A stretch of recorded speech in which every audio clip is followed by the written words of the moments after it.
And it is an interesting topic, especially now in the modern age when it comes to football, when football is such a global sport, but the Premier League is such a global sport. I mean, it's called a global product, and many of our listeners are in the United States, and so they weren't born in England. They weren't born in or around Liverpool or Manchester or Chelsea or Arsenal, but that's the club that they choose. That's the club that resonates with them, and it's a club that they pick.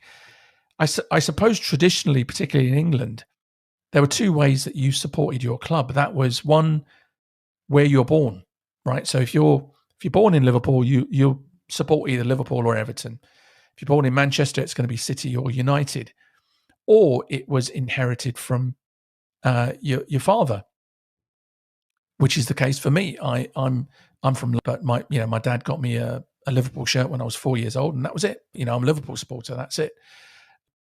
But I think now, the question of fandom, in the 21st century it's an interesting one, because you can't look down on supporters who are in Beijing and they support Chelsea, or they're in part of Arabia in the Middle East and they support Arsenal, because that's just the nature of football today. It's a global sport, it's a global product, and people tune into the Premier League from all over the world. And so why would they not support one of those teams?